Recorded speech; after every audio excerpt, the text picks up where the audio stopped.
ಮಧ್ಯಪ್ರಾಚ್ಯ ಯುದ್ಧಕ್ಕೆ ಬ್ರೇಕ್, ಷೇರುಪೇಟೆ ಕೂಡ ಜಂಪ್ ಆಗಿದೆ. ಈಗ ನಿಫ್ಟಿ ಸೆನೆಕ್ಸ್ನಲ್ಲಿ ಆರಂಭಿಕವಾಗಿ ಭರ್ಜರಿಯಾಗಿ ವಹಿವಾಟು, ಯುದ್ಧ ಮುಕ್ತಾಯ ಹಿನ್ನೆಲೆ ಹೂಡಿಕೆದಾರರಿಗೆ ಜಾಕ್ಪಾಟ್ ಹೊಡೆದಿದೆ. ಸೆನೆಕ್ಸ್ 1200, ನಿಫ್ಟಿ 355 ಪಾಯಿಂಟ್ ಏರಿಕೆಯಾಗಿದೆ. ಷೇರುಪೇಟೆಯಲ್ಲಿ ಕಾಣಿಸಿಕೊಂಡಿರುವಂತಹ ವಾರ್ ಎಫೆಕ್ಟ್ ಇದೆಲ್ಲವೂ ಕೂಡ ಮಾರ್ಕೆಟ್ ಓಪನ್ ಆಗ್ತಾ ಇದ್ದಂತೆ ಬಹುತೇಕ ಸೆಕ್ಟರ್ ಗ್ರೀನ್ ಆಗಿದೆ. ಷೇರುಪೇಟೆಯಲ್ಲಿ ಗೂಳಿ ಓಟದಿಂದ ಹೂಡಿಕೆದಾರರಿಗೆ ಲಾಭ ಆಗ್ತಾ ಇದೆ.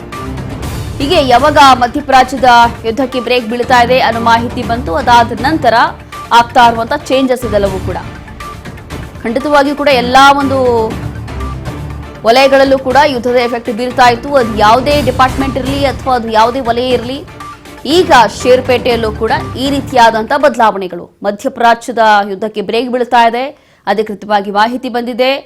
ಇದೇ ನಿರೀಕ್ಷೆ ಕೂಡ ಎಲ್ಲರಿಗೂ ಇರೋವಂಥದ್ದು. ಹಾಗಾಗಿ ಮಧ್ಯಪ್ರಾಚ್ಯ ಯುದ್ಧಕ್ಕೆ ಬ್ರೇಕ್ ಬಿದ್ದಿರೋದ್ರಿಂದ ಷೇರುಪೇಟೆಯಲ್ಲೂ ಕೂಡ ಇಷ್ಟೆಲ್ಲ ಬದಲಾವಣೆಗಳು ಆಗ್ತಾ ಇದೆ. ಒಂದು ರೀತಿಯಾಗಿ ಜಾಕ್ಪಾಟ್ ಅಂತಾನೆ ಹೇಳ್ಬೋದು. ಮಾರ್ಕೆಟ್ ಓಪನ್ ಆಗ್ತಾ ಇದ್ದಂತೆ ಬಹುತೇಕ ಸೆಕ್ಟರ್ಗಳು ಕೂಡ ಗ್ರೀನ್ ಆಗಿದೆ.